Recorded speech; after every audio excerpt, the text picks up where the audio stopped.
Ya, ketemu lagi dengan saya. Shalom saudara-saudara.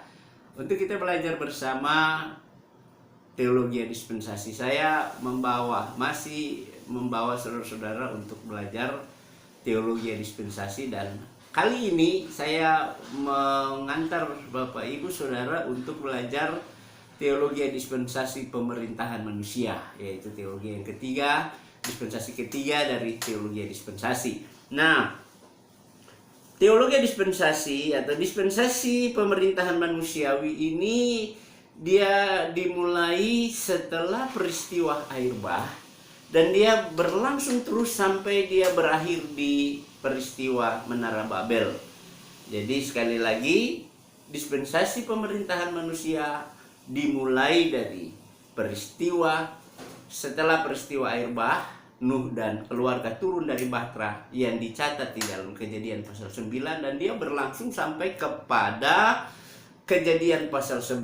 Di sana dicatat tentang peristiwa Menara Babel, terjadi pemberontakan manusia terhadap Allah, dan akhirnya di situ Allah menutup teologi pemerintahan dispensasi pemerintahan manusiawi ini. Nah, jadi saudara yang kekasih di dalam Tuhan, jadi mulai dari sana kita tahu bahwa kehidupan manusia sampai hari ini itu dihitung mulai dari 6 orang, ya, di mana ada 3 anak Nuh, Sem, Ham, dan Yafet dengan istri-istrinya, dan itu dia berlangsung sampai hari ini, di mana keturunan manusia di bumi hari ini itu dimulai dari 3 anak dari Nuh, Sem, Ham, dan Yafet ini. Nah, jadi saudara yang dikasihi Tuhan, berlangsung terus, dan saya membawa kita untuk belajar teologi ini. Nah, untuk kita pahami bahwa tokoh yang memimpin dispensasi pemerintahan manusia ini adalah Nuh. Kenapa Nuh? Karena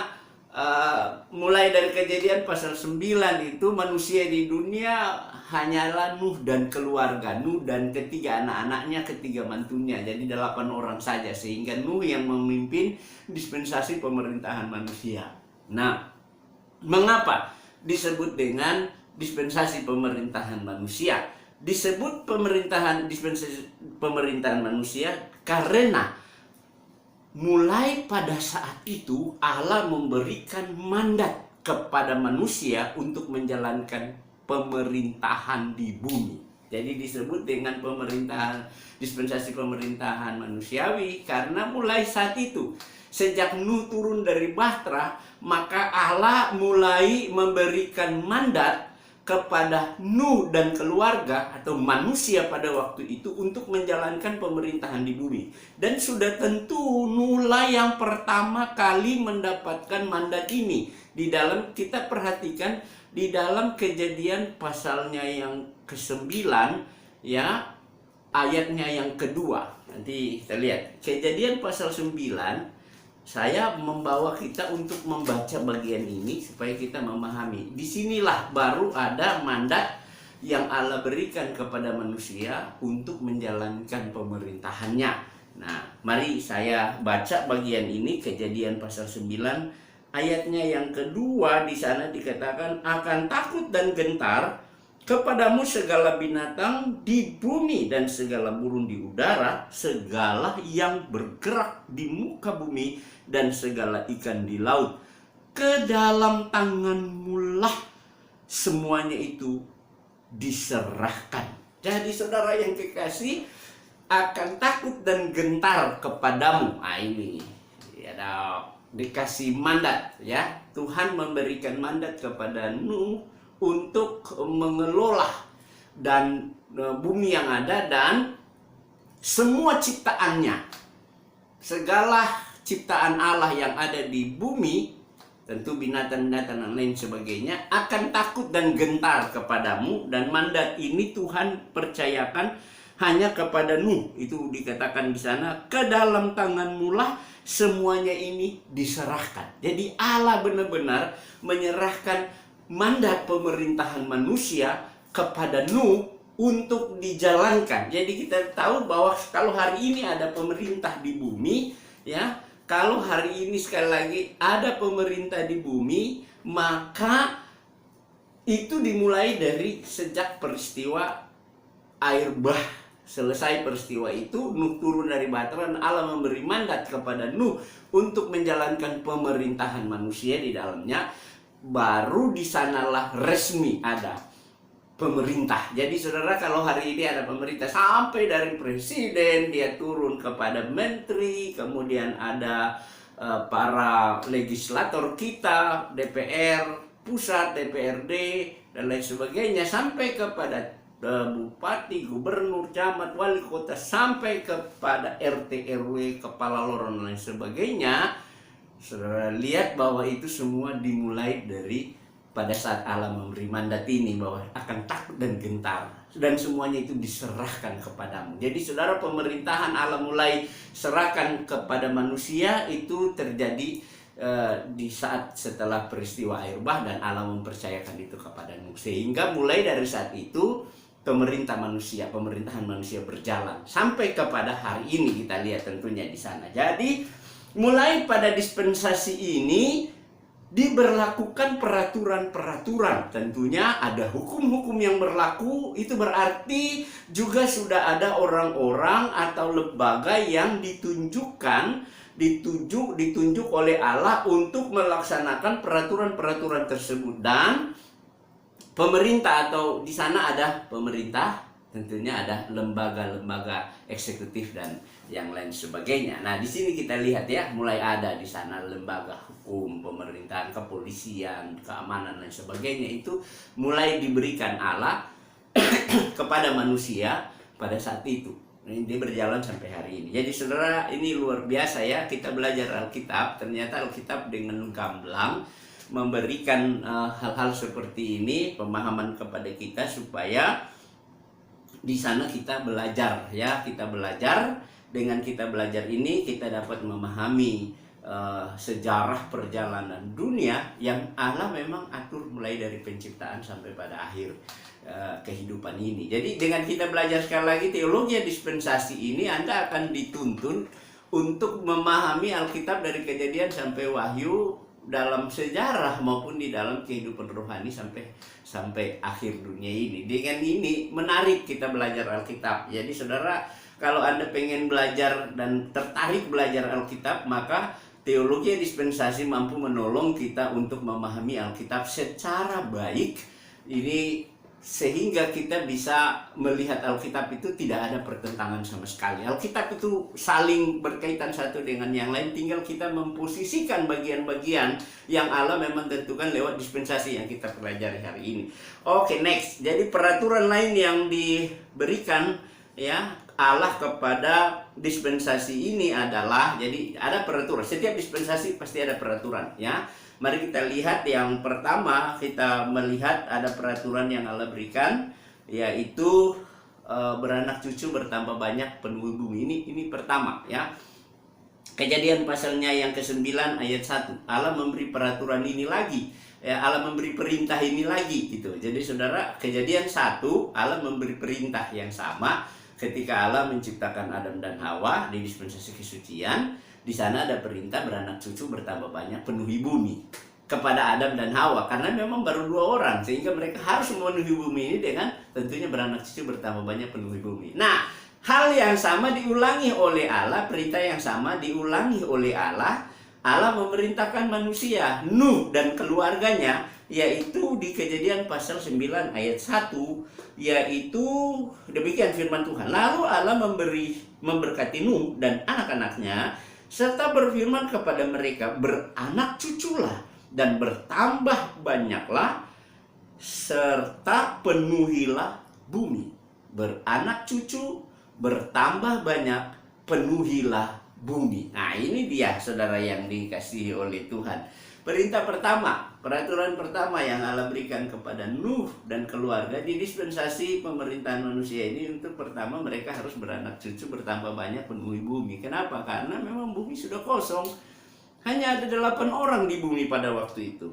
maka kebenaran ini diingatkan, disampaikan lagi. Perintah ini disampaikan lagi oleh Allah kepada Nuh dan keluarga untuk mereka beranak cucu bertambah banyak, penuhi bumi yang begini besar. Allah menciptakan bumi yang besar ini untuk didiami, dihuni oleh manusia-manusia, dan untuk mengelola bumi ini dengan baik supaya memang benar-benar dia terpelihara indah. Nah ini dia, sehingga perlu mereka beranak cucu bertambah banyak, penuhi bumi ini. Kemudian peraturan yang kedua di sini adalah segala yang bergerak. Jadi kita lihat Allah mulai kasih peraturan di sini. Segala yang bergerak dan yang hidup boleh menjadi makanan. Jadi kita lihat di sini akan ada perbedaan peraturan tentang makanan. Kalau di dispensasi kesucian dan keinsafan, yaitu peraturan tentang makanan yang boleh dimakan di sana hanyalah buah-buahan, tumbuh-tumbuhan hijau. Itu yang boleh mereka makan. Tetapi di sini kita belajar di dispensasi pemerintahan manusiawi ini, kita melihat peraturan tentang makanan diubah oleh Allah. Di dalam Kejadian pasal 9 ayat 3 di sana dikatakan demikian. Segala yang bergerak, yang hidup akan menjadi makananmu. Aku telah memberikan semuanya itu kepadamu seperti juga tumbuh-tumbuhan hijau. Jadi saudara, bukan hanya buah-buahan, tumbuh-tumbuhan hijau saja yang menjadi makanan mereka. Allah nambah di sana, segala yang bergerak, yang hidup boleh menjadi makanan. Mengapa demikian? Karena ya tentunya mereka tidak bisa makan buah-buahan, sayur-sayuran, karena 1 tahun saya membaca Alkitab, saya melihat ya di peristiwa air bah ini, di Kejadian pasalnya yang ke-7 sampai 8, saya melihat di sana bahwa ternyata peristiwa air bah itu mulai dari turunnya hujan hari pertama sampai kepada air itu surut, ya, sampai kepada Nuh dan keluarga turun dari bahtera, itu waktunya 1 tahun. Saudara, 1 tahun bumi direndam oleh air. Tidak ada bagian di bumi yang gunung-gunungnya itu tidak ditutupi oleh air. Semuanya direndam oleh air selama 1 tahun. Anda bayangkan selama 1 tahun bumi terendam oleh air, apa yang terjadi dengan tumbuh-tumbuhan? Tentunya mati semua. Tidak ada yang tumbuh-tumbuhan yang segar ketika air bah surut, ya, ketika peristiwa itu air surut dan Nuh turun dan keluarga, mereka lihat benar-benar dunia gersang. Kenapa dia gersang? Karena pada mati semua, pada yang hijau-hijau itu pada hancur semua. Kenapa? Direndam oleh air. Saudara, sehingga saat itu Allah memberi peraturan tentang makanan. Segala yang bergerak, yang hidup boleh menjadi makananmu. Dari mana? Di dalam bahtera itu Allah ketika Nuh masuk, Allah memerintahkan Nuh untuk mengisi kapal itu, bahtera itu dengan apa? Binatang. Karena apa? Manusia merasa tidak layak untuk masuk di kapal itu. Selama Nuh memberitakan Injil pada waktu dia mengerjakan bahtera itu, tidak ada satu orang pun yang merasa layak untuk menerima tawaran anugerah keselamatan lewat Nuh, dan mereka akan masuk ke kapal. Mereka mengejek, menolak. Nah, pada akhirnya Allah menyuruh Nuh untuk memasukkan semua binatang di dalam kapal itu atau bahtera itu. Nah, sehingga pada saat mereka turun dari bahtera setelah peristiwa air bah, Allah memberi perintah ini. Yang harus dimakan itu yang bergerak, yang hidup, itu semua binatang-binatang. Ya, sebelumnya kan Allah tidak perbolehkan. Ya, tidak diperbolehkan manusia makan binatang, dan pada waktu itu sebelumnya tidak ada kematian gitu. Ya, sadis pembunuhan yang Allah lakukan di Taman Eden saat Nuh memperhatikan bagaimana Allah harus memotong domba. Itu peristiwa yang sadis bagi mereka, dan sehingga mereka hanya makan buah-buahan, tumbuh-tumbuhan hijau saja, sayuran tentunya di sana. Ya, yang diambil oleh kaum vegetarian hari ini. Nah, setelah mereka turun dari bahtera, ini yang terjadi. Allah perintahkan makan binatang, sudah boleh dimakan, yang bergerak, yang hidup, ya, akan menjadi makanan kamu itu saat itu. Sehingga ya ketika mereka turun, mereka mau makan apa? Tidak ada makanan. Stok yang kasih masuk di kapal itu, di bahtera itu mungkin sudah sangat menipis, dan mereka akan melanjutkan kehidupan mereka. Tentunya ada binatang-binatang yang ada di kapal itu harus mereka makan. Sehingga perintah ini diberikan kepada Allah, kepada Nuh, dan mereka harus melakukan itu. Nah, jadi lihat ya, peraturan tentang makanan sudah berubah. Di dispensasi kesucian kita belajar bahwa yang boleh makan hanya tumbuh-tumbuhan hijau, buah-buahan saja gitu, sampai di dispensasi keinsafan yang kedua. Nah, masuk di dispensasi ketiga pemerintahan manusia ini, Allah merubah peraturan itu dan manusia harus menjalankannya. Sehingga sampai hari ini orang makan binatang, orang boleh makan hewan. Kenapa? Karena memang mulai dari Kejadian pasal 9 ayat 3 Allah baru memberi peraturan ini, perintah ini untuk dilakukan oleh manusia. Jadi semua yang bergerak hidup. Nah, kita lihat di sini lewat peraturan-peraturan ini kita bisa memahami. Kembali lagi saya ingatkan, dalam belajar teologi dispensasi membawa kita untuk memahami Alkitab punya dua sifat kebenaran. Memahami sekali lagi, dalam belajar teologi dispensasi mengajarkan kita, membawa kita untuk memahami Alkitab itu punya dua sifat kebenaran. Yaitu yang pertama bahwa Alkitab bersifatnya vertikal, dan yang kedua sifatnya horizontal, bersifat horizontal. Kebenaran yang bersifat vertikal dan kebenaran yang bersifat horizontal. Kebenaran yang bersifat vertikal itu berlaku di sementara waktu kepada waktu orang-orang tertentu, di dispensasi tertentu, dan berikut dia tidak berlaku lagi. Nah, jadi kita lihat di sini Allah merubah peraturan ini untuk dijalankan oleh manusia karena terjadi pemberontakan yang dilakukan oleh manusia terhadap Allah sendiri. Maka perubahan dispensasinya berubah. Juga tentunya di setiap dispensasi ada peraturan yang berlaku yang harus dilakukan atau dijalankan oleh orang-orang yang mendapatkan mandat di dalam teologi, di dalam dispensasi itu. Sehingga dengan demikian orang-orang itu harus tunduk kepada aturan-aturan lain yang Allah berikan kepada mereka untuk dijalankan dalam kehidupan keseharian mereka. Jadi ini menarik saudara kita belajar ya, bahwa di sini kita menemukan tidak semua ayat di dalam Alkitab itu berlaku untuk kita, bahwa ada ayat-ayat yang berlaku sementara waktu dan ada ayat yang memang benar-benar berlaku, itu yang sifatnya horizontal. Yang sementara waktu itu adalah dia bersifat vertikal. Walaupun nanti ini akan terus berlangsung, tetapi secara dispensasi Allah baru mulai memberikannya itu peraturan ini di dispensasi pemerintahan manusia. Nah, kemudian yang berikut yang ketiga adalah darah tidak boleh dimakan. Ini salah satu peraturan lagi, bahwa semua yang bergerak yang hidup boleh menjadi makananmu kecuali darah. Darah itu tidak boleh dimakan ya.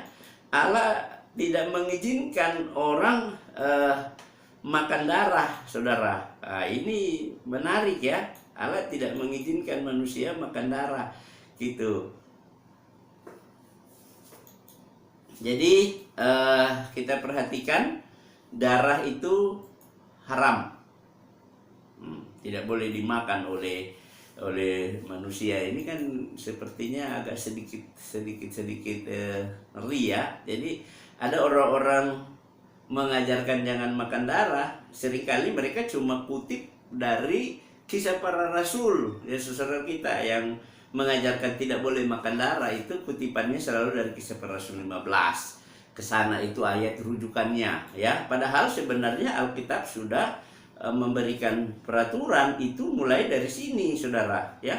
Dari peristiwa selesai air bah, turunnya Nuh dan keluarga, Allah memberi perintah peraturan-peraturan. Maka salah satu peraturan yang harus dilakukan oleh Nuh dan keluarga sampai di sepanjang dispensasi pemerintahan manusiawi ini, mereka harus melakukan ini ya, tidak boleh makan darah gitu. Mari kita lihat di dalam Kejadian pasalnya yang keempat, 9 ayatnya yang keempat. Di sana dibilang, saya baca dari ayat 3 ya, kembali dari ayat 3 di atas. Segala yang bergerak yang hidup akan menjadi makananmu. Aku telah memberikan semuanya itu kepadamu, seperti juga tumbuh-tumbuhan hijau. Hanya, nah ini dia satu lagi ya, hanya daging yang masih ada darahnya, hanya daging yang masih ada nyawanya, yakni darahnya, janganlah kamu makan. Jadi mulai dari sini, saudara, Allah memberi peraturan ini bahwa darah itu tidak boleh dimakan oleh manusia. Mereka diizinkan makan daging binatang, tetapi mereka tidak diizinkan Allah makan darah. Nah, ini juga kenapa Allah mengizinkan tidak boleh makan darah, karena alasannya di dalam nyawa, di dalam darah itu ada nyawa binatang. Jadi jangan makan daging bersama dengan nyawa, katanya gitu. Jadi saudara lihat di sana ya, kalau Anda mengajarkan tidak boleh makan darah, Anda harus punya referensi yang kuat untuk memberikan pelajaran-pelajaran kepada orang-orang yang Anda ajarkan, sehingga Anda tidak salah di dalam memahami ini. Jadi mulai dari sini kita melihat bahwa Allah sudah melarang orang jangan makan darah di sana, karena pengajaran yang Allah berikan kepada Adam dan Hawa, mulai dari Adam dan Hawa jatuh dalam dosa, bahwa ketika mereka berdosa, nyawa mereka harus diganti dengan nyawa. Nyawa mereka harus diganti dengan nyawa, di mana Allah harus mengambil domba dan menyembelih domba itu di depan mata mereka, menumpahkan darah sampai habis darahnya menetes, maka mati binatang itu. Sehingga mulai dari saat itu, minggu lalu saya sudah mengajarkan, saya sudah menjelaskan secara detail hal ini bahwa di dispensasi keinsafan, bahwa itulah prosesinya, sehingga mereka harus datang kepada Allah dengan membawa domba atau darah. Itu adalah yang Allah inginkan untuk dipersembahkan sebagai bentuk daripada mereka menyembah Allah, dan sekaligus itu menjadi jalan pendamaian mereka dengan Allah. Nah, sehingga di sini Allah melarang Nuh dan keluarga untuk tidak makan darah, dan sampai kepada keturunan mereka, sampai sepanjang dispensasi ini darah itu tidak boleh dimakan oleh manusia. Ini peraturan-peraturan yang kita lihat di sana. Jadi saudara, dengan demikian itu akan memberikan pemahaman yang lebih luas kepada kita. Jadi tidak salah kita memberi pengajaran, jangan salah memberikan pengajaran. Tuh, yang berikut adalah kita lihat gambaran. Nah, kembali lagi, di setiap dispensasi ada gambaran tentang Tuhan Yesus. Nah, gambaran tentang penebusan dalam Tuhan Yesus pada dispensasi ini adalah pelangi.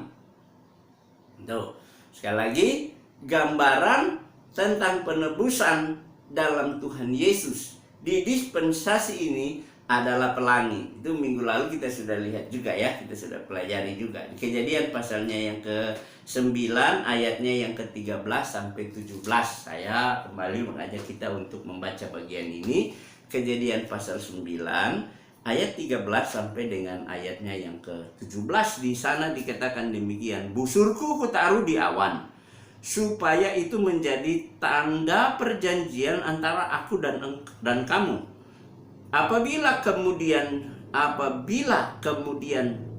ku datangkan awan di atas bumi dan busur itu tampak di awan, maka aku akan mengingat perjanjianku yang telah ada antara aku dan kamu serta segala makhluk yang hidup, segala yang bernyawa, segala yang bernyawa, sehingga segenap air tidak lagi menjadi air bah untuk memusnahkan segala yang hidup. Jika busur itu ada di awan, maka aku akan melihatnya, sehingga aku mengingat perjanjianku yang kekal antara Allah dan segala makhluk yang hidup, segala makhluk yang ada di bumi. Berfirmanlah Allah kepada Nuh, inilah tanda perjanjian yang kuadakan antara aku dan segala makhluk yang ada di bumi. Jadi kita lihat di sana Allah memberikan busur atau pelangi seperti busur ya modelnya. Pelangi itu modelnya seperti busur, busur berwarna-warni ya, biasanya dinyanyikan oleh anak-anak sekolah minggu itu, pelangi-pelangi, alangkah indahnya atau anak-anak di sekolah ya. Oke, next. Jadi Tuhan menggambarkan itu seperti modelnya pelangi itu seperti busur ditaruh di awan. Jadi ketika terjadi ada bencana dan lain sebagainya, Allah melihat itu, Allah tidak akan menghukum dunia lagi dengan air bah. Itu perjanjian Allah, namanya perjanjian kekal antara Allah dan manusia dan makhluk hidup pada waktu itu. Sehingga inilah gambarannya, bahwa dengan melihat busur atau melihat pelangi itu menandakan tidak ada penghukuman. Ya, jadi Allah tidak akan menghukum dunia lagi dengan peristiwa namanya air bah. Kalau hari ini kita lihat ada banjir bandang, banjir besar dan lain sebagainya, ada banyak orang mati, itu hanya terjadi di lokal-lokal. ya di lokal sendiri, di lokal tertentu. Tentunya terjadi banjir bandang dan lain sebagainya yang bisa mengakibatkan kematian dan lain sebagainya. Itu terjadi di lokal karena memang mungkin lokasi-lokasi itu juga kan Tuhan sudah kasih perintah untuk menguasai bumi, takluk kepadanya. Tapi bukan berarti kita suka-suka. Manusia itu karena suka-suka dikasih mandat, bukan pelihara, tapi merusak itu. Bumi yang Allah ciptakan begitu bagus, ada pohon-pohon. Tujuannya adalah melindungi lingkungan di mana kita hidup, supaya kita hidup bahagia, hidup sehat, kita hidup dengan sejahtera, kita hidup dengan menikmati lingkungan. Itulah bentuk caranya Allah memelihara manusia. Allah memelihara bumi dengan menciptakan semua pohon-pohonan, itu ada gunanya. Tetapi sayangnya Allah ciptakan itu, Allah yang mengadakan, Allah yang tanam istilahnya pohon-pohonan. Setelah besar, ke manusia ini terlalu rakus, egois, mereka memotong semua hutan-hutan yang justru akan melindungi mereka, manusia. Mereka potong hanya karena untuk kepentingan, mereka gunduli tanpa mereka tanam lagi. Jadi orang-orang yang tidak bertanggung jawab ini, mereka melakukan pengrusakan yang Allah berikan kepada manusia, yang mengakibatkan ketika hutan itu rusak, tidak ada perlindungan. Datang hujan deras, maka hujan itu, air itu akan menghancurkan semua orang yang ada. Kenapa? Karena ulah manusia. Padahal Allah beri perintah untuk manusia menata, mengatur, merawat bumi yang Tuhan sudah berikan. Tapi ya yang namanya manusia berdosa, selalu tidak bertanggung jawab, hanya mementingkan kepentingan diri sendiri. Sehingga untuk kenyamanan mereka, kesenangan mereka, memperkaya diri, orang lain yang jadi korban. Orang yang tinggal di daerah itu jadi korban ketika datang hujan deras, banjir besar. Maka istilah banjir bandang itu datang dan menghancurkan daerah-daerah, desa-desa, kampung-kampung tertentu. Dan itu bukan air bah, itu karena kejahatan manusia itu sendiri yang mengakibatkan mereka harus terima gitu ya. Ya seringkali yang menerima hal-hal seperti itu bukan orang-orang yang menikmati itu, tapi masyarakat di situ. Kasihan, tapi itu ulah daripada kejahatan orang-orang yang hanya mementingkan diri sendiri. Nah, sementara yang dijanjikan ini air bah. Air bah itu sifatnya keseluruhan gitu, bukan lokal. Ya, bahwa dengan adanya pelangi sehingga itu kita lihat kalau ada hujan, lalu badai dan lain sebagainya, kalau kita lihat pelangi itu nggak ada penghukuman gitu. Jadi Allah bikin perjanjiannya di situ ya, bahwa pelangi itu adalah gambaran tentang Yesus yang memberikan jaminan gitu. Jadi Allah memberi jaminan kepada manusia bahwa Allah tidak akan menghukum manusia lagi, ya kan, dengan memberikan pelangi sebagai tanda untuk tidak ada penghukuman. Ini perjanjian kekal lewat air bah seperti itu. Nah, begitu juga. Jadi saya melihat itu tidak ada penghukuman. Nah, gambaran tentang Yesus di sini kita melihat bahwa dengan adanya pelangi menunjukkan bahwa tidak ada penghukuman lagi bagi dunia dengan peristiwa air bah. Dan dengan darah Yesus, kita yang percaya kepadanya tidak berada lagi di bawah penghukuman, ya kan?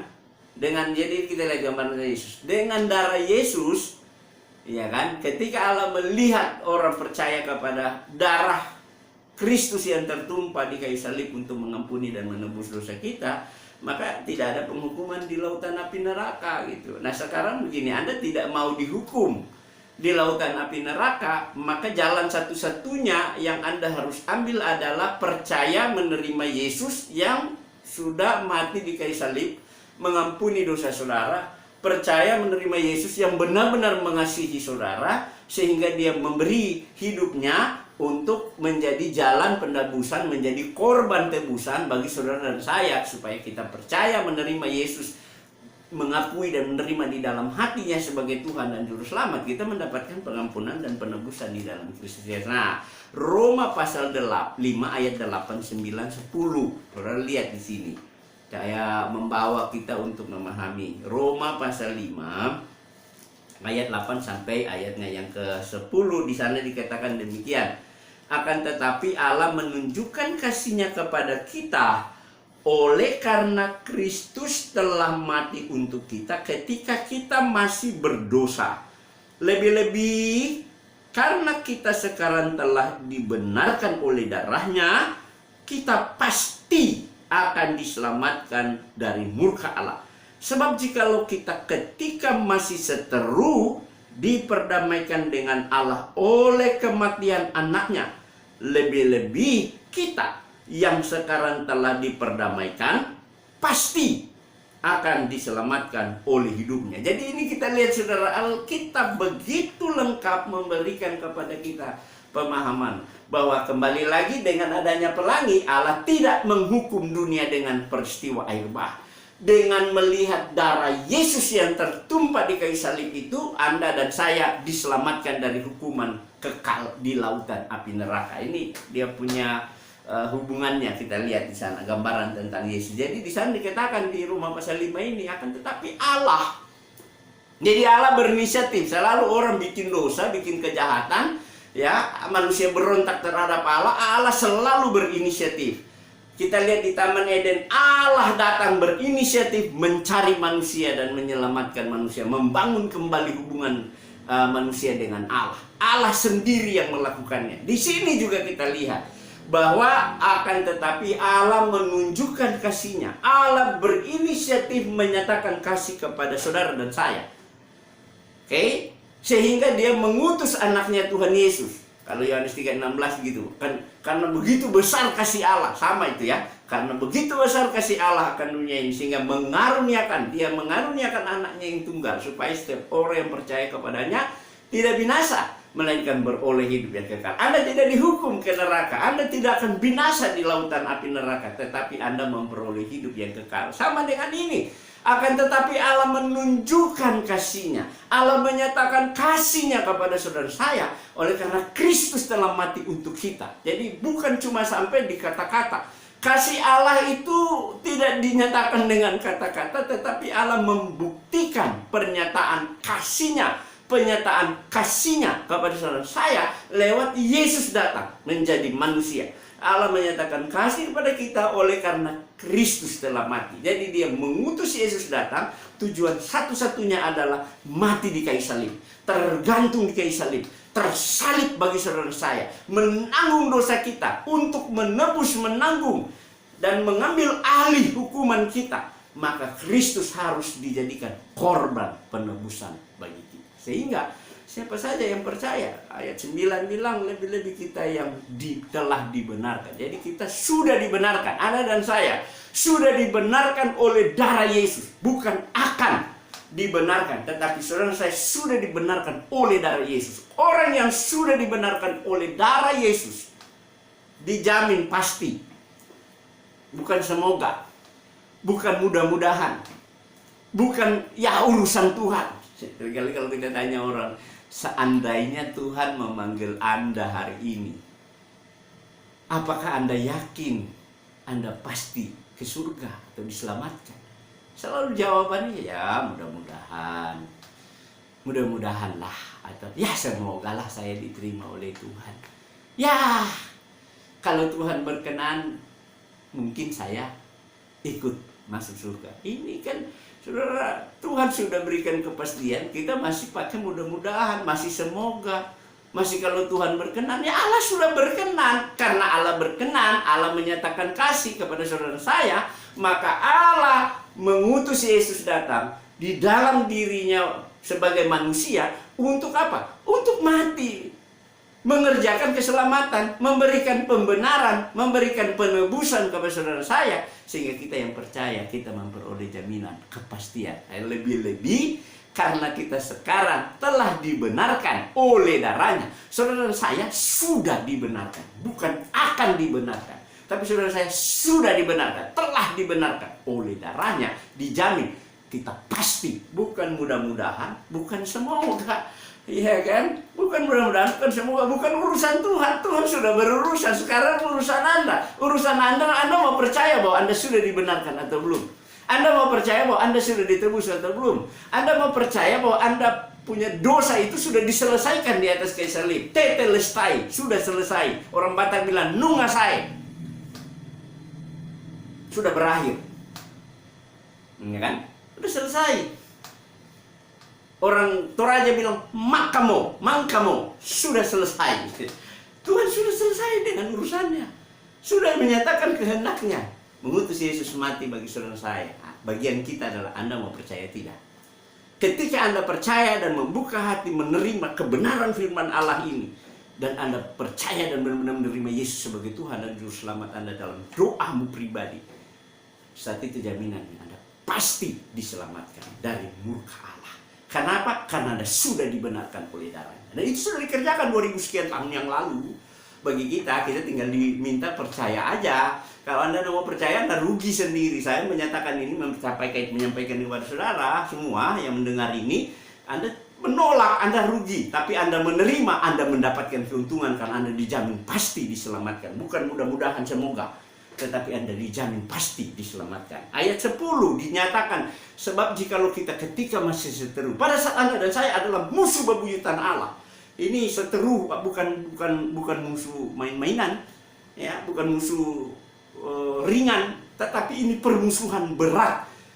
Oleh karena dosa yang saya kerjakan, oleh karena dosa yang saya lakukan, yang saudara lakukan, maka saudara, ketika Anda berbuat satu dosa saja, Anda menjadi musuh bebuyutannya Allah. Karena Allah bilang upah dosa ialah maut. Satu dosa membawa Anda kepada penghukuman untuk selama-lamanya.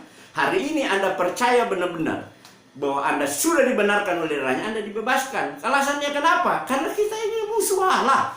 Siapa saja, kecuali Anda merasa diri Anda tidak berdosa, Anda merasa diri Anda sempurna, suci. Dan pertanyaannya, ada nggak orang yang sempurna? Ada nggak orang yang suci di bumi ini? Tidak pernah bikin dosa satu pun.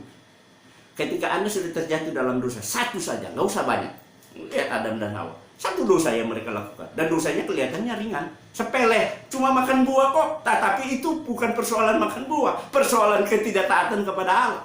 Jadi masalah dosa adalah bukan persoalan pelanggaran bagaimana. Tapi pelanggaran ketidaktaatan. Anda tidak taat kepada Allah, selesai. Anda jatuh di dalam dosa. Dan upah dosa itu adalah maut. Allah tidak pernah main-main dengan dosa. Karena dosa itu adalah hal yang paling serius.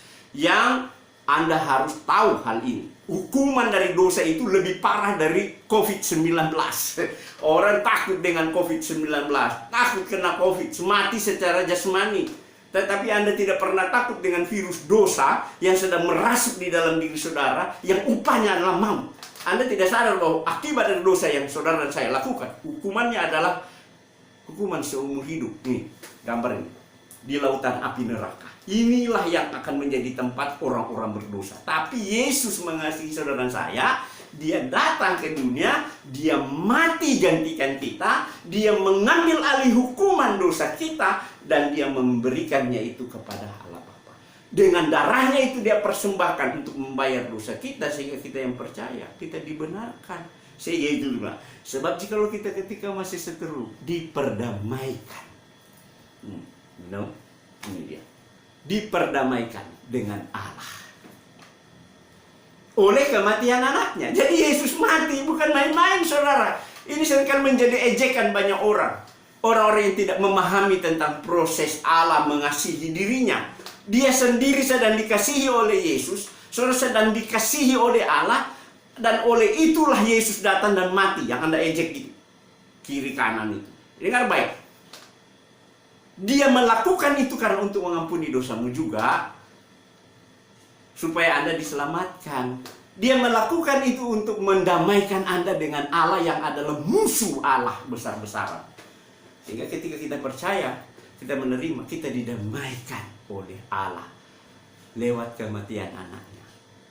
Jaminannya adalah lebih-lebih kita yang sekarang telah diperdamaikan, saudara dan saya yang sekarang. Kalau kita percaya, ya, Anda menerima bahwa dosamu sudah ditebus, Anda sudah dibenarkan. Kita yang percaya bahwa Kristus telah mati membenarkan kita, dijamin loh kita pasti, lebih-lebih kita yang sekarang diperdamaikan oleh kematian anaknya, kita pasti akan diselamatkan dari murka Allah. Wow, luar biasa jaminan yang Tuhan berikan ini. Ya, kalau Anda nggak terima, betul-betul Anda adalah orang yang paling tolol di muka bumi. Saya mau kasih tahu, ketika Anda menolak kebenaran Allah, pernyataan Allah ini, Anda adalah orang yang paling tolol di muka bumi. Karena itu percaya dan menerima Yesus sebagai juru selamat, itulah solusi pengampunan yang Allah berikan kepada saudara saya. Pada saat kita percaya itu, kita mendapatkan hidup yang kekal. Kita menjadi orang yang paling bahagia. Kita mendapatkan jaminan dari Allah. Sebagaimana, kembali saya bawa ke sini, sebagaimana Allah memberikan jaminan kepada Nuh dan keluarga dan semua ciptaannya, bahwa dengan adanya pelangi tidak ada penghukuman yang Allah berikan melalui peristiwa air bah. Demikianlah ketika kita percaya kepada Yesus yang sudah mengorbankan dirinya menjadi tebusan bagi kita, yang mendamaikan kita dengan kematiannya bersama dengan Allah. Dengar baik, Anda dijamin pasti diselamatkan. Inilah kebenaran yang saya mau sampaikan kepada saudara saya. Dengan inilah kita bisa mengenal kebenaran dan bertumbuh di dalam Tuhan. Kiranya bagian ini jadi berkat bagi kita. Saya akan sambung bagian ini. Kita masih belum selesai di dispensasi pemerintahan manusia. Saya akan sambung untuk 2 seri supaya kita bisa memahami dengan jelas. Saya berakhir di sini. Kiranya ini pelajaran jadi berkat bagi kita semua dan nama Tuhan dipermuliakan. Anda percaya, Anda pasti mendapatkan jaminan. Bukan saya yang pastikan, bukan organisasi yang pastikan, tapi Yesus yang sudah mati di kayu salib, yang mengampuni dosa saudara, yang sudah menebus saudara dengan darahnya sendiri. Dia membenarkan Anda. Dialah yang memberikan kepastian itu kepada saudara. Saya hanya menunjukkan ini kebenaran untuk kita memahami bagian apa yang Allah kehendaki bagi hidup kita. Tuhan Yesus dipermuliakan.